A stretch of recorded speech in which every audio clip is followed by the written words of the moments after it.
Hey everybody, welcome to Act 3 on CHLY 101.7 FM. Super glad that you've joined us today. I know we're leaning in towards the holidays, and with that, of course, comes a lot of stress and a lot of concern.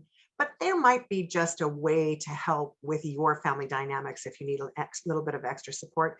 The guests in the Zoom booth for us today are Sophia Ali and Carrie Bowman. They are with Bayshore Home Health, and they've got lots to unpack for us today. Hey, Sophia and Carrie, how are you both? Good. Thank you for having us. Yeah, doing great. I'm so glad. It's so great to see you. Sophia, you and I have not seen each other in quite some time. And you had left Bayshore Home Health and pursued some other things up island. You're now back. Tell us about what's happening for you and Bayshore Home Health. I just could not stay away. Like you said, Kathy, I have been with Bayshore for 11 years, left in 2019 to pursue other things. And COVID happened, changes happened, and came back to Victoria, and I was given the opportunity to come back, join the team. And when you work with people like Carrie and everyone else that's on our team, it's an easy decision to make, for sure. And your long history, you did so much on Vancouver Island for all kinds of people, but in particular for older adults within our community through Bayshore Home Health. Carrie, what made you join the team?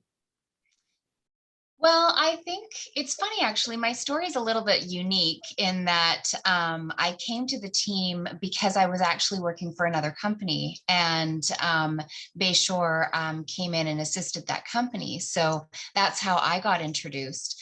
And I stayed because of what Sophia spoke to. I stayed because of the team. I stayed because of my coworkers, and I stayed because of the principles of the company being in alignment with who I am as a person. And so that's why I've been here for almost 7.5 years now. Well, congratulations. That's fantastic. Could either one of you just tell our community, what is Bayshore Home Health? Sure, I'll take this one. Bayshore Home Health is a home care provider. We provide all levels of care, from home support, housekeeping, to care aid services, LPN, RN. So if there's wound care, we work with different funders. The way Bayshore started, the company has been in business for over 50 years, started in 1966. Stuart Cottrell, who is the president of the company, was looking for home care services for his own mother. And there was 3 things that was very important to him. One was the quality of life for his mother, preserving her dignity through the process, which is, can't say enough about that. For sure. And he was looking to be with an agency where the employees were happy, because if the employees were happy, they could offer that same sense of joy coming in to help his mom. So it had a very humble start, where looking for services for his own mother, and then leading to him starting Bayshore Home Health. Bayshore has since then evolved. It's actually it's an umbrella company of Bayshore Healthcare. One of the divisions that Carrie and I are part of is the Bayshore Home Health, but it also, all of our offices on Vancouver Island, Victoria, Nanaimo. Have to do a plug for Nanaimo. Of course. Our office at 1650 Terminal Avenue. And we also have an office in Sydney. Our home care offices also have an IV therapy clinic. And I don't remember, Kathy, you had been in years ago, and I'm not sure if we were able to show you that portion of the office. Yes, it actually had just come aboard. It wasn't, for years it wasn't there. And then just a little bit before you left, I think it was initiated. Yes, and now, Kathy, if you were to see it, because to my surprise, it's even grown further. Wow. So it's one of the other service offerings that we have, and under the umbrella is also a therapy and rehab division that we have. We also have a pediatrics division, so not only just seniors. Oh, wow. Yes, so it's really grown and evolved from the time that Stuart was envisioning something for his mother to what Mhm. it's grown to now.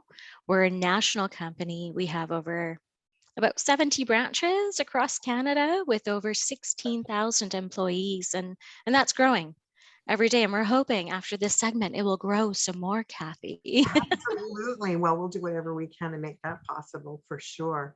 Mhm. Um, I find it interesting that this healthcare provider at Bayshore has moved into the pediatric side and into some different forms of healthcare. Was that because COVID had sort of made so many changes to hospital, or what initiated his expansion from being his mother? Do you have any idea?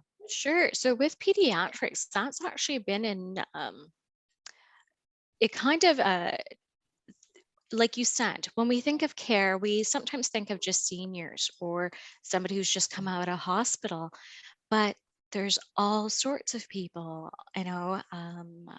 all over that need help. So the pediatric division has been in place for years now, for decades actually, Wow.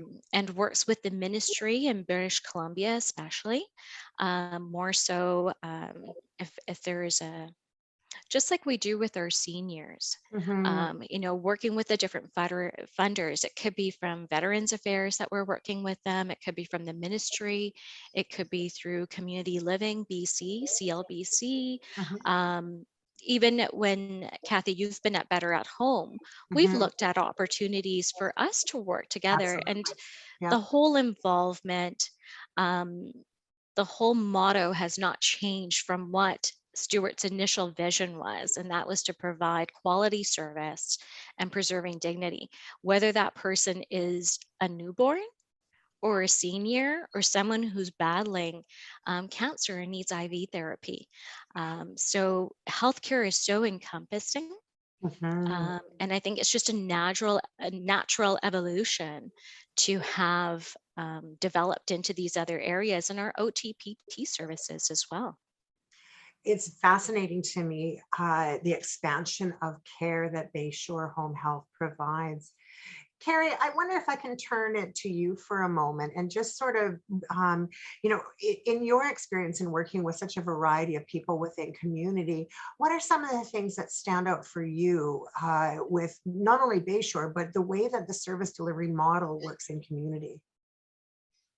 Well, I think the thing that really is nice in community is that you're doing one-on-one care, which is the Yes. biggest difference, right? And so certainly our motto, and many agencies operate the same way we do, is we really try to have continuity of care so that relationships are established, because it's the relationship that keeps people with the company. It's the relationship that keeps the person prospering. It's the relationship that creates the safe space so that people feel like their voices are being heard. And so we do everything that we can to foster those relationships, is really that's the simplicity of it. We Mhm. think it's all of these amazing tasks that need to be done every day, but ultimately it's just a person and another person coming together in relationship, and we're just nurturing that along the way.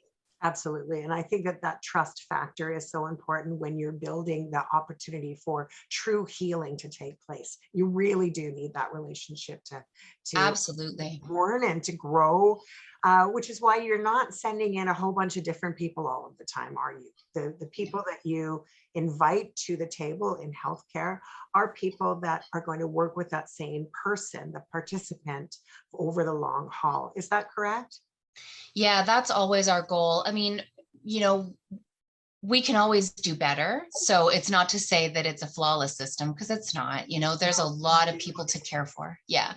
And so, but our goal is always to create a care team. And so that there's enough people to service that person.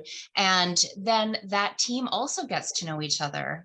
They're always communicating with each other, and they understand how each other works, and they learn everybody's little idiosyncrasies and how they can help support the client better. So that's always our goal.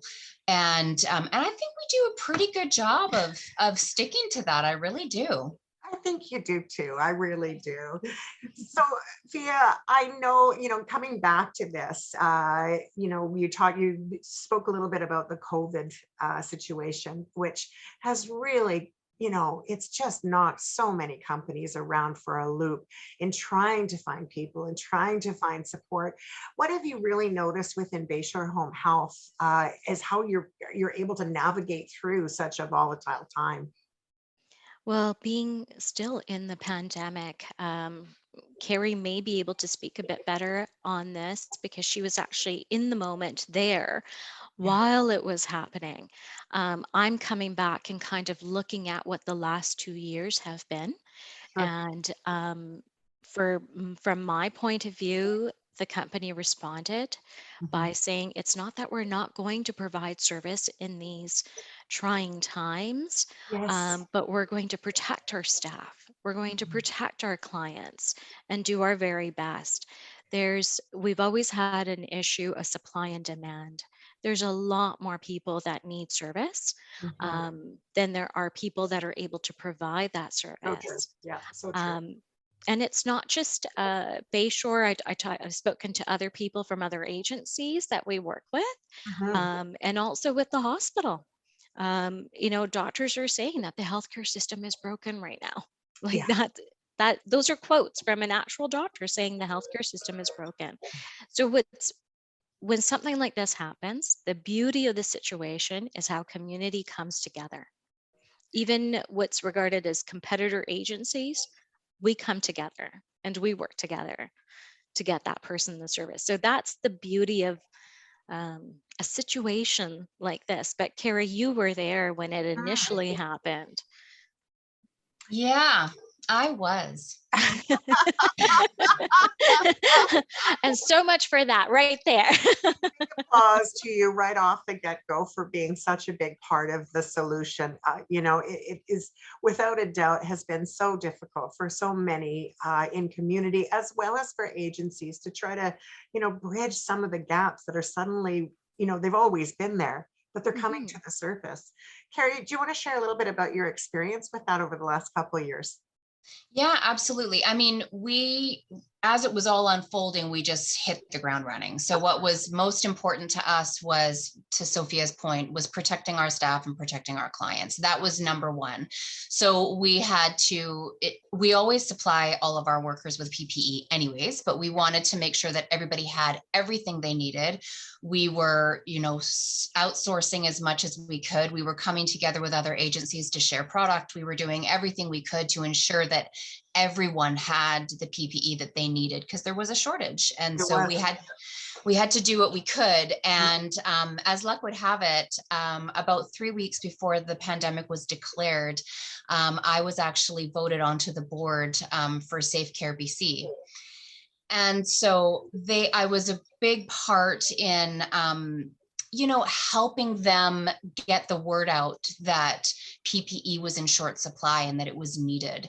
Yeah. And they put on an incredible, I can't even it was over like 3,000 or 3 million pieces of PPE that they provided to different BC agencies. Like, it was unreal what was able to happen. So, and that really is a community coming together, seeing a need and filling a need. And so we did that and as well. And we also went out to educate our staff. So it's one thing to provide them with the full PPE. It's another thing to be able to ensure that they're not going to infect themselves or others while putting it on or taking it off, because that's the contaminating piece. That's when you're going to contaminate. Absolutely. So we actually went out and did Zoom calls. We did FaceTime. We met people at safe distance in the field, and we watched them put their PPE on and take it off and make sure that they were going to be safe.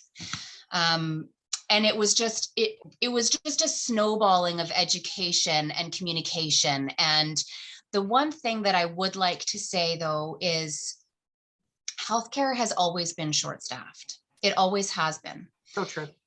And what this pandemic has done, in maybe not so delicate a way, but what it has done is it really has made it clear who wants to be here and who feels fulfilled by providing service to their community. And those are the people that have really done everything they can to mitigate their own lives, to make sure that they're safe, to make sure that their families are safe, so that they're advocates for a solution in the community. And those are the people that are really seeing us through. So I feel so privileged to be able to sit in my home office, and do my thing and be behind the scenes supporting those people that were literally risking their lives every single day. Absolutely. So, and I'm curious now, Carrie, what does the burnout factor look like for some of these people? Oh, it's huge. It's huge. Yeah. And we knew that was basically, so the first thing was, okay, we need to make sure everybody's protected. And then the second thing was, now we need to make sure that they're emotionally supported. Yes. And we all took lists of names and called our workers and just said, like, how are you? Are you doing okay? How can we help you? And Bayshore opened up their employee assistance program for free for every single one of their employees and their family members across the board nationally, to ensure that they had people to speak with. Safe Care developed Care to Speak and Care for Caregivers through the Ministry for Mental Health. And they basically created these things and gave them out, just trying to educate and just say, there's help here. You just have to reach for it. And people are the stigma is slowly starting to come down, is slowly starting to take a back seat, where people are recognizing that if I don't care for myself, if I don't be the person that's going to support me, then who's going to? Yeah. And then how can I possibly help anybody else if I'm not going to be there for me? But I also think it was such a challenge for so many people, at least in my experience in working with community and agencies throughout our communities that were on the front line, that many of them didn't actually have that emotional support. They had, for a while, everyone was out with our pots and pans at 7 o'clock, bing and banging and bong and showing our love and gratitude. And yet, as this epidemic has evolved, we've also seen a lot of that admiration and respect start to slowly but surely diminish. And so we know that the workforce right now is exhausted. We know that there is so much need and so much more opportunity still to come. And that while Bayshore Home Health has such a wonderful foundational program, that maybe what you're doing is in such great need in regard to teaching community to fill the gap in these other measures as well. So I applaud your organization by all means for doing what you're doing for the people you have, which kind of brings us to the crux of today's conversation, right?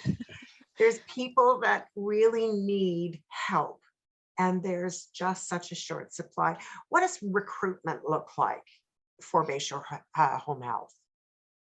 Right now, we are recruiting in every single means known to man. So Okay. The long and the short of it. Yeah. Yeah, I mean, we are, so let's see, right now we are looking at everything. So we will advertise in all of the traditional routes. We do mining through Indeed, which means that you can go in and actually view resumes and kind of headhunt in a way and connect with people directly. I actually get the most response from that because I think it makes people feel special, Absolutely. Yeah. People like to be chosen, and especially if Yeah. you're a person who has talent, there's no question. Yeah. And I've found that to be, I've honestly found the most incredible workers that way. And I've been recruiting for many decades actually. And in other, not just with Bayshore. No, I understand. Yeah. And so it almost kind of feels like we're going a little bit back to grassroots when you're mining that way, because I remember we would get, a stack of resumes, and you just be like going through and cherry picking, and the employer really had, they had all the cards in their pocket, and that was how it was. And the reverse is true now. And so you have to put your best foot forward as a company and show like the flexibility of working for Bayshore, the support of working for Bayshore, the technology that we have and are continually developing, the education that we want to be able to provide so that people, feel like they have a career, not just a job, that they're not just, you're not just punching a card, like you're literally making a huge difference in someone's life. And so how do we find those people? How do we engage those people who really want to feel fulfilled in what they do? Yeah. Yeah, I love how you say fulfilled in what you do, because there's something to be said. Most people who are in the service, for lack of better words, the service business, the business of serving people, do it because they want to feel good in their skin at the end of the day, every day of the work that they have. And there have been many phenomenal leaders who have said that if you do what you love, you never work a day in your life, which is very true, I think. I think that's true for you, Sophia. I know you've always loved what it is that you do. Sophia, what are the qualities that you look for in a new person to come aboard Bayshore? Well, there's those things that are criteria for the position. You need to Of have the course. education or for the various designations that we're looking for. But like Carrie said, you kind of know within the first couple of minutes. One of the things when I did HR is I would think, would I want to send this person to my loved one? That's right. And that was a huge piece for me. Um, we're still looking for somebody who um, we all have good days and bad days, and so do caregivers.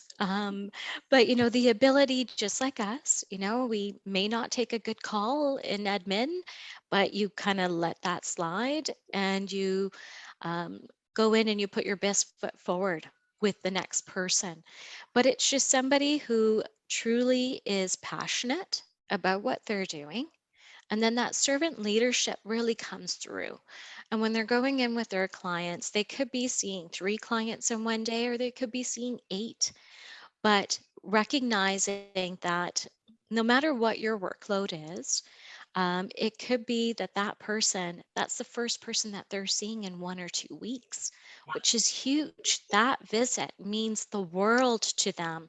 And one thing that we've noticed with our staff is they'll be like, they were so happy to see me, and there's that intrinsic value that they take. Yeah. So home care is very different than working in other environments where you're providing personal care. You're entering into that client space. You're the one who's kind of at unease when you're in a hospital per se. Um, it's the patient that is out of their comfort zone, and you see all of these different kinds of behaviors. They're disoriented. When a caregiver comes in, they get used to that routine because they're part of that care team. They're familiar with that client. That client's familiar with them. And it's just somebody who understands what we're doing. And you can see on that applicant's face that aha moment where Yes. they know this is exactly where they want to be, because there's that self-fulfillment that you feel. Mhm. And it's just somebody who takes value in knowing what they've done. It could be a couple of things that you've done, but it could mean the world to the person that you're seeing. And somebody who just recognizes that and gets that. Yeah, I think there's something to be said for helping a person when you're in their home, uh, to let them know that they matter, that they matter to Yes. you as a person, they matter to your organization, they matter to health and wellness at every level. Um, and I think that people know when people care about them. And so finding people that genuinely care about people, it's not, that's not a skill that's necessarily trainable, is it? Carrie, what are your No. thoughts? Yeah, I mean, I agree. I my interviews are usually pretty darn short. I've already looked at your resume. I already know what your qualifications are when I look at that. I already know if you're going to tick that box. But when I sit down with you, whether it's over Zoom or in person, I can tell within about 4 or 5 minutes that, yeah, this person has what it takes. And it's an energy. I don't know. And somehow it conveys through Zoom. I don't know how that's a thing, but it does. It does. It does. I'm with you on that. And I know it to be true because, people know right off the top, right? Whether or not it's a good fit or not a good fit. Yeah. You can tell it's an energy, it's a feeling. But I also think that people that talk with their eyes, remember, so many have been wearing masks for such a long period of time that our eyes, although they've always been the biggest and most bright form of education about into the inside of a person, they're now becoming the story, right? So you can see in someone's eyes, whether they're wearing a mask or not, that they're caring for someone. Do you know what I mean? Oh yeah, absolutely. It's like that. I always I like the word intimacy. When you take it into me, see. Yeah. And Yeah. and that's totally what it's like. It's exactly what it's like. And you can tell, you can tell if somebody's smiling when you're talking to them on the phone. It's an energy. It's the way in which someone is able to convey themselves and articulate and create a safe space. And you can train some things. You can educate people on how to ground themselves so that they can be more calm and be more present and in the moment, and that keeps them safer and that keeps their clients safer. And yeah, you can train that to a certain extent. People have to have the desire. If you don't have the desire to live your life that way and to do your job that way, then you're not going to have any interest in learning how to do it.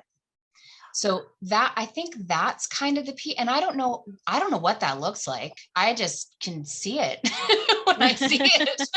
I do. I can see it too. And it's such a wonderful connection when you actually meet someone that's like-minded in that way. Yeah. But I think one of the things that we forget about sometimes is the diversity of people, right? And understanding that when you bring people aboard, that recognizing that inclusion and diversity and so much of what's going on within community needs to be recognized by the people that are going into the individual's home, right? And so I'm curious about what you have in the way of what Bayshore has in the way of training for people to feel more inclusive in our community and in people's homes. I think so. Let's see. I want to make sure that I answer this correctly. So I think that what we do when we are bringing people on is we will be able to determine pretty quickly if there is a duty that we need to modify in some way to make the job work for that individual. And I can give you an example. We have had somebody that worked for us. He no longer works for us, but just because he moved on to do something else. Yeah. And he came in for an interview, and we always have people do the pre-employment quiz when they come on. And I could tell that he was really struggling with it. And I determined that, just through conversation with him, that he was dyslexic. Interesting. And that he was really having a tough time with that. And so I brought out the charting notes and I was like, okay, this is what's going to be in the home. How are you going to do with these? And we just had a really honest, vulnerable conversation, which I thought was really impressive in the first 15 minutes of meeting someone. That's a win. So I said to him, you know what? So long as your references come back clear and good and you're good to go there, you can call your charting in if that's easier for you. We will make accommodations so that this works for you so that you can feel more safe and secure in your position, knowing that you're still fulfilling it, but doing it in a way that works for you. And then the same thing goes for our clients. We have some clients that, are challenged in so many different ways. They have to They have to overcome so many different obstacles. So, we'll even ask questions like, what's something that you enjoy as a hobby, or what's something that brings you pleasure and joy, and how do you like to spend your time in quiet moments and stuff. And we'll try to match caregivers that also enjoy playing chess, or know how to play the piano, or enjoy cooking a certain type of cuisine, so that they can bring their own ethnic background into the home of the client. It really helps to further develop that relationship that we spoke of. Absolutely. And I'm also recognizing, just in some of the things that you're saying, that it takes it, the clinical piece of it, and it just moves it over to the side. It doesn't remove it. It just shifts that position of the clinical side and moves it into more of a wraparound healthcare kind of holistic representation of what people really as a whole expect and need in order for true healing to take place.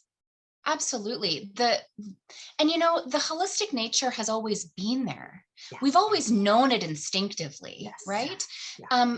It's just now starting to be educated. And it is starting to come into healthcare. So thank goodness that we're moving into that realm. Yeah.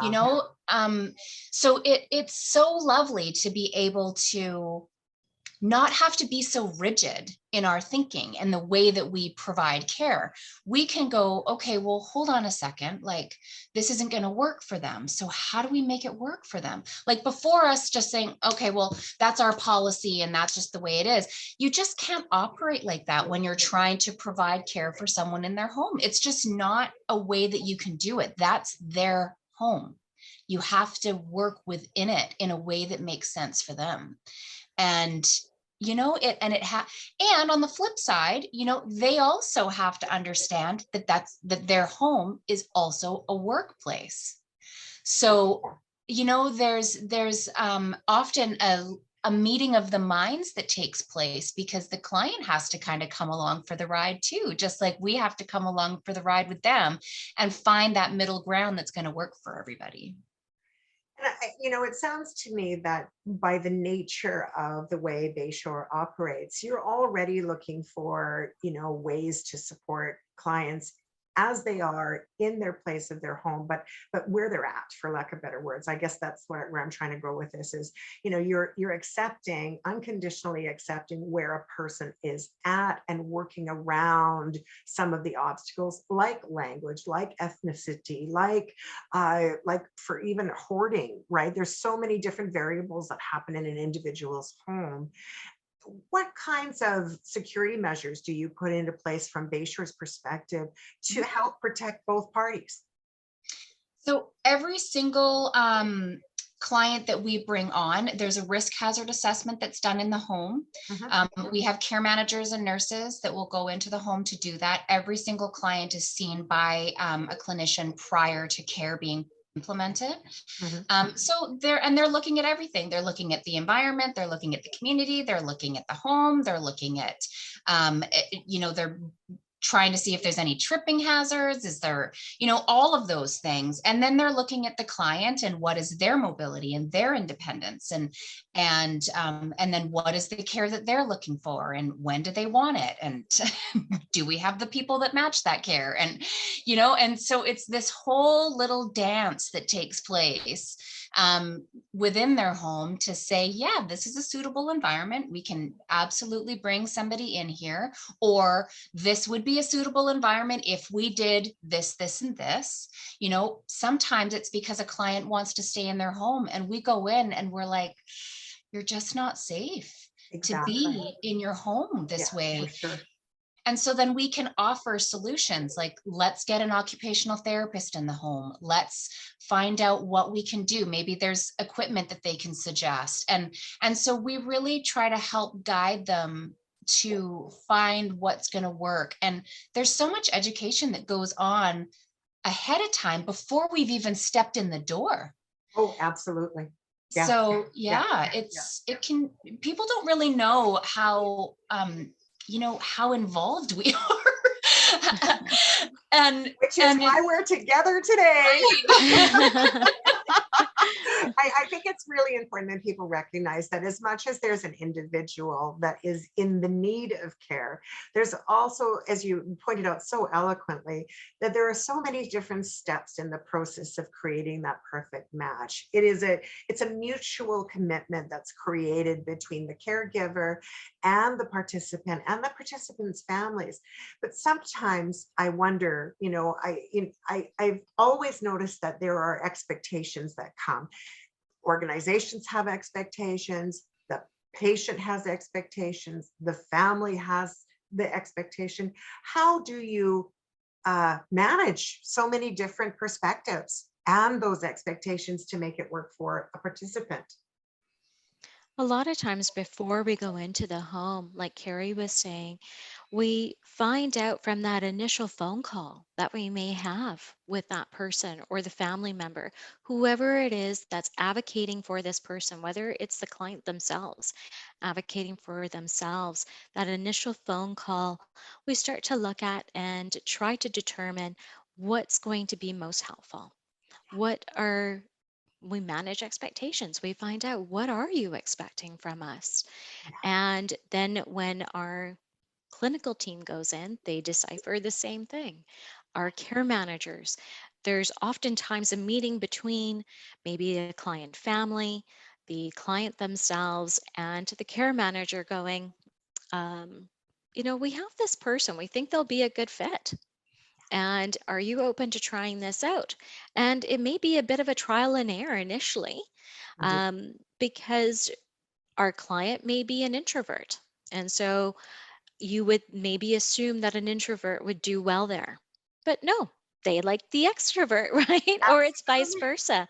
So Yeah. even whether we look at our staff, and it's really funny because I'll be like, hey, Carrie, I've got this client, Sophia, she's like this. She's, no, we don't talk about it like that. But, this is what their needs are. This is what they're Yeah. expecting from us. Yeah. Who do you suggest would be a good fit? And Carrie would be like, oh, I know, Kathy would be great in there. And we present it to the client or the family. And we talk to the social worker, who all that those are involved, and find out, is this going to be a good fit? And take all of those indicators to Which looking actually brings me to my next question. I'm so glad that you touched on that, Sophia, because, you know, see, we read each I other's know, minds I through know. Zoom. I'm delighted to know that it's a team of people, but I also recognize that that team of people also includes outsiders, and by outsiders I mean Island Health Authority or the Health Authority in Canada, dependent on the 70 locations or more and the 16,000 employees within their region. There's a number of different health authorities, and the health authorities are not historically able to share information very much. So I'm curious about how you are managing the portfolios of patients in the best light. How might that look, so that if a person is a little nervous about calling Bayshore, which, trust me, there's no reason to be nervous. You really need to call them, which will lead me to the segment of go get a piece of paper while we're having this conversation, by the way. But it's also that part of, like, how do we navigate some of those I can't say the word, intricacies. You follow where I'm going? We know exactly where you're going. Beautiful. I'm super glad um, about that. a huge piece is that holistic piece. Yeah. Island Health is a great service, Yes. but they're strained, Sure. and just like the rest of us. There's paradigm shifts that are happening while maintaining client confidentiality. Mhm. Whatever we can share to set the other person or the other agency or whomever we're working with to succeed, that information, we gain permission. Can we share this? If we want this person to be, or this agency to be successful, what can we share?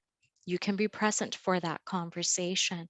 And we really noticed a difference. I took a call from a social worker in Nanaimo just recently, and they said, well, I have permission from the client to share this, and the client's daughter, who's the power of attorney. Mhm. And this is what you really need to know about this person.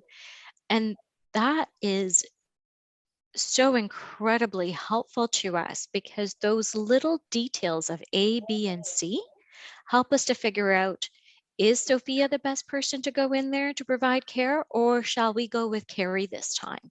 Because they'll know how to navigate this better. And it's, we're starting to notice that there's a bit of transparency wherever a confidentiality is not being broken or encroached. Mhm. There's that sharing of minds information, which is hugely beneficial, which we haven't always had because, like Carrie said, there's policy and there's procedure. And how do you do this? But now we're looking at, wait a second, as long as there's nothing being broken, we can actually fix this together if we work together. And I think that the wraparound care works better for the individual because not only are there several pairs of eyes on that adult or the child or the whoever is the person in need of care, but then there's also that opportunity to tweak and to make better fits where things, may have otherwise appeared to be broken. Ladies and gentlemen, if you have just tuned in, we're super, super glad you did. Once again, you're listening to Act 3 on CHLY 101.7. If you are tuning in on our YouTube station, don't forget to like and subscribe. We're grateful that you're tuning in. This is the time of the conversation where I really want you to just keep us in earshot, but maybe pull over the side of the road. If you're finding that there's some information that you're really interested in having, we don't want you to be driving and not, have your pen ready. So pull on over. And also to be prepared, we're going to give out the telephone number and the website on how you can find out more about Bayshore Home Health as well. So we're going to actually do that in just a couple of moments. So make sure you've got your paper handy. So I also want to recognize our lovely guests. Sophia Ali and Carrie Bowman are here with us on the Zoom call on CHLY 101.7. I'm also recognizing that you might want to understand that Bayshore Home Health is really, really, really looking for some incredible people to join their team. So I'm going to turn the conversation back to Carrie as we talk and break that open. What does it look like for an application process, Carrie? How do people, if they're interested in becoming part of your incredible team, what might that look like? We have tried to simplify it as much as we possibly can. You can call us, you can email me, you can email joinus@bayshore.ca. You can go to our website and click on the careers section and then type in the area that you want to work in. That's probably the best way. But you can mail your resume to me if you want to. You can carrier pigeon your resume to me if you want to. Smoke signals, whatever you've got, we will take it. So the team is looking for really great people, and I think it's really important that by the sounds of this conversation so far, and certainly my experience with Sophia, she has loved this agency, this organization for a very, very long time. But I do want to recognize as well: is this a private company or is this a publicly funded company? Are you funded by the different health authorities? How is an employee seen in your organization? So we are a completely private company. We do not have any supplemental funding by any other authorities. We do have basically in this area where we are strictly private. There is no government agency, and we do supplemental staffing for the health authority, but we're not funded by them in any way. Understood. And yeah, so we are completely direct pay by our clients. And so I'm not going to ask the question of what it costs per hour or anything like that, but I do think that this is a great time if you're a participant, if you're a person who is in need of home health care, if home and community care isn't working for you, there are organizations that can come to your home, such as Bayshore Home Health, that can provide you with the service you genuinely need. And it's usually very affordable. How I am curious though, for the benefit of our listeners, is it based on a scale system or is it just there's just a fee that is paid overall? It really just depends on the need. Okay. So if we have a bit of a scale, if it is a personal support worker or home care assistance that's required, it's one fee. If it's licensed practical nursing, if that's what the task is, then it's another fee. If it's a registered nurse that's required, then it's another fee. And we also have some overnight and 24-hour flat rates as well to try to meet that need a little bit. Do you offer respite services? Yes. Okay. A lot So of people. it is still in their home. Sure. So yeah, we don't have a respite facility or anything, but we do absolutely provide. We have some clients where the gentleman has a dementia diagnosis and his wife is his primary caregiver. And every year she takes a 2-week vacation and she gets the heck out of Dodge and she goes and cares for herself. And we step in and care for him for 2 weeks and then we don't see him again for a year.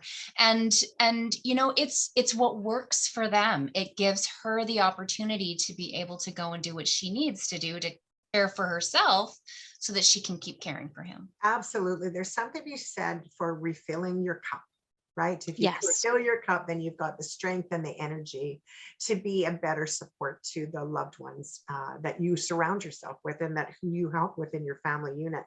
I'm curious about the protocols, how if somebody wanted to obtain services from Bayshore Home Health and they picked up the phone and they called you, what could they expect? What happens when someone picks up the phone? Go ahead, Sophie. When we receive the call, we'll find out the basic information, the initial information, what they're looking for. It could be, like Carrie described, respite care. It could be something that's ongoing. Mhm. The next thing we do is take that information, deliver it to our wonderful care managers. And what they do is they take it the next step forward. And they also, at the same time, may, at this point, engage clinicians. So depending on what type of service is required, then the conversation evolves to the next level. After those conversations have taken place, then we arrange to meet in the home. And meeting in the home, really ideally, is to keep it comfortable for that client. And we're also coming in to do the risk hazard assessment. We're looking at what could we do to make improvements for this client. Sometimes the client's been living in this home for all their lives, but the mobility has changed. The nemesis of this company, we say, is area carpets and area rugs. So we may come in. Kathy, we've talked about this before. And the first thing we say is, can we roll this up or maybe place it where it's not in the way? So all of those things start to take place from that initial phone call. One other piece, we are private pay and direct pay, but we also have a full department that's dedicated to investigation funding. A lot of people forget that they have benefits. Yes. And they can actually access their benefits for funding. It may be 100% coverage, it could be a percentage coverage, but we find that information, we relay it to the client. And sometimes they even forget when we're in the home and we say, hey, do you have any benefits? And they'll say, oh, we took out this policy years ago and never accessed it. It's like, give me all those numbers. Let's just, even if it comes back as a no, at least we have it confirmed and we know. So we start, there's a number of different things. That initial phone call leads to deeper conversations, then to a home visit. Then we start really engaging all the departments that are needed to make the best choices for this client with the client input. And then we will start talking about a schedule, what that would look like. We also engage with our HR teams, with wonderful people like Carrie. Who do you think is going to be? This is what the client is like. Who do you think is going to be a good fit for this? And then the scheduling team. We kind of overlook the knowledge that they have. Mm, They will tell us, Kathy's got great availability. She's in this area. She would be a perfect fit because of the way that this person's personality is. Um, let's try them. And as I said before, it's a bit of a trial and error. Sometimes we think we got it right and we may not. And it's not that there's something wrong with the client or with the employee. There's just not a good fit. We may try somebody else and it works out beautifully. And it's a great relationship, great rapport. And what that brings on is trust, which is yes. huge, because you're now entrusting us with yourself, with your care. Yeah. So there's so many layers to it. And it may just seem like a phone call here and a phone call there, but there's all of this stuff happening in the background to try to optimize funding, to try to get the best people in and make something that works for the client and the family. So those individuals going away for 2 weeks in a year, go have a great time, Yes. fill your Rest and cup. relax. Yeah. Exactly. Yeah. And come back rested. We're here if you need us. But if that's all you need, hey, we've got your back. Absolutely. So I know that we're not really supposed to have favorite types of clients or favorite clients, but the truth of the matter is, I think we all do if we work in the community-based seniors serving side of things or any of the healthcare pieces that are in community. Do you have I shouldn't really ask, but I'm going to anyway. Do you have a favorite kind of client? Oh, before my role was as a care manager, so I would get to meet all the clients and I love the clients. Um, there's those that are your sweet little grandmas and your grandpas, right? Everybody adores and loves them. But the ones that I would like is the ones that have feist. They just add another layer of comedy to things, and they're resistive to care. Yeah. They don't believe in what's happening. When did their daughter or son become the decision maker? Who the heck are they to Yes, invite you yes. to my home? And I love them because there's me, all 5 foot of me in their home, and they're giving me the stink eye. And then we would have a conversation just as we are now. And we would just talk about, well, what's making it so challenging for you? I know you're in a great deal of pain.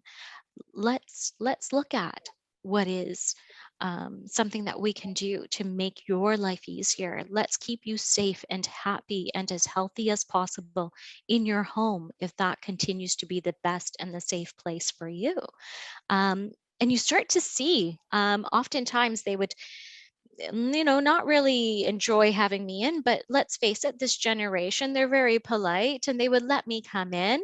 And by the end, if we left as best friends, oh, that was my greatest little defeat. And I'd come back and tell everybody, I love this person. They did not want me there, but at the end, we were besties. So some of those clients, and there's a number of them that stick out. And I get it. I don't know how I'm going to be when I age or age more and need some support. I'm very particular about who's in my kitchen. I So hear I you. respect Yeah, that, you're going to be particular about who's in your kitchen, in your bedroom, in your bathroom, in all areas of your home. absolutely. Yeah. Yeah, it's a very intimate place to be for sure. Carrie, how about you? Do you have a favorite? I'm right in line with Sophia. Honestly, my favorite is we we used to have this lady and she was a firecracker. Like she would call every now and then and just tear a strip off people, which is not ideal, obviously. But I'd be able to hear it happening and I'd be like, you just tell her to hold on 1 sec. You just tell her to hold on. And so they would say, you just hold on 1 second. Carrie's going to grab the phone. And they would say, fine, fine, fine. And so they would put her on hold, and I would pick up the phone and I'd be like, hello, you. I hear you taking a strip off my coworker. What's going on? Yeah. And you know, by the end of the conversation, we'd always be laughing our faces off. And you know, it's like people are never mad at you. It's never got anything to do with you, right? Yeah. And so that I really run my life that way. I don't take things personally. It's got nothing to do with me. If you're pissed and you're directing it at me, I know it's not me. So I'm just going to hold the space. I'm just going to let you, you know, be a sounding board, get it out. And I've even said that. Is it out yet? Is there more? Do you need to get any more out? Because I'm here, I'm listening. Oh my gosh. Kathy, I don't know why I didn't think of this. This happened to me today. I had to call a client, tell them that there was a little change. And, you know, she expressed to me without holding back how she really felt about the situation. She was upset at the situation. It wasn't me. No. And I listened and I hung up. And my colleague, Colleen, messages me saying, oh, you've missed this call by this person, but she really wants to apologize because she was so rude to you. And that just happened earlier today. Oh, that's hilarious. You know, and I called her back and I said, you don't need to apologize. And she's like, yes, I do. Yeah. It's not fair that I just took that out on you. And in that situation, I said, okay, I accept your apology, but next time don't treat me that way. So it just becomes a little bit of a joke. And now she just laughs and she goes, you know, Sophia, I really like talking to you. And I'm like, you got my number, you know how to get a hold of me. So if things are overwhelming and, you know, like Carrie would take those calls, we've all taken the call. The situation, the pain, what they're going through is overwhelming and we don't take it personally. And at the end of the day, pain can do a number of things to the spirit. It really can. And you never really know what's going on in somebody else's world in that moment. And so just, you know, as you've said, Carrie, holding space, it just means so much all the way around. And I recall holding space and that, as you said, Sophia, it's that sort of at the end of it, you're best friends, right? It's like a hug, you hug it out and it just feels good. I cannot tell you how much I've enjoyed this conversation, nor can I tell you how fast we have gone through it. I cannot believe an hour is just about, just about up. But before we go, there's a couple things we have to do. So either one of you can jump in. How do people reach you, first of all? And how do they apply one more time? So apply at joinus@bayshore.ca, just to keep it nice and simple. If you want to go to our website, it's www.bayshore.ca. And I don't remember the toll-free number. Do you, Sophia? Oh gosh, it's 1-877-470-2253. If I am incorrect, the local number is 250-370-2253. So if I'm wrong on the 1-800 people, I'm so sorry. I should know it. And that's okay, because what I will do if people are listening to this on YouTube is I will make sure that that is right inside the in the chat box at the bottom there, so people can click onto it right away. Because we now are just about finished on time. Everybody knows the end of my show. My favorite thing is the takeaway, the wisdom. So you each have less than a minute to be able to share what you feel is your takeaway. What would you like the community to know the most? Or what have you learned as a life lesson yourself as part of the Bayshore family? I'm happy to go first and say that the thing that I love the most about Bayshore is that we really do care. And we don't actually, I mean, we say it all the time and it becomes, you know, kind of cliche, a caring company that cares, but we really do. And it's the team that keeps me here. And it's the clients that keep me here. It's just, we really care about our people, and we are always going to be working at fostering relationships to ensure that they're best able to care for our clients. And then it's just a cycle. It just continues to flow that way. We care for them, they care for you, you bring us more people, and that's how it goes. And that's how we run our business every single day. And I think that it's amazing to be able to think outside of the box a little bit. You know, we don't have to do things exactly the same way every single day. We have the flexibility to make adjustments that are going to suit your needs. So that is probably, for a client side, I think that is probably the biggest piece, that we are not going to, try to jam you in some box and make you fit into our day and our workflow. We're going to make what we do work for you always. Wow, that's wonderful. And goodness breeds goodness, no matter which way you turn it. Yep. Sophia, hun, it's your up. Well, it's I like the cliche thing that, we care and we're a caring company. The best way I can really put it is I'm a testament to it. I left Bayshore to pursue other things, and the next opportunity I had to come back, I came back. It's because of the people that I work with. It's how I really truly believe that Bayshore does care about who they are caring for, as Carrie said. Did you notice what I did there, Carrie? I did, yeah. Well done. But truly, it's a wonderful company to work with. There's a lot of people that provide care, and I think they're doing their best. The distinction with Bayshore is those three initial components that Stuart went out looking for. The company has made it their mission, and it aligns with my personal values, and it keeps me doing what I'm doing. Well, I am so delighted that both of you were here on the program today. Thanks for everyone to tune in to Act 3 every Monday at 1 o'clock. We're super, super appreciative that you do. My guests today, Sophia Allais, Carrie Bowman from Bayshore Home Health. Make sure you check them out. And if you're looking for a really good gig, this might be a nice fit just for you. Thanks again for tuning in, everybody, and happy holidays.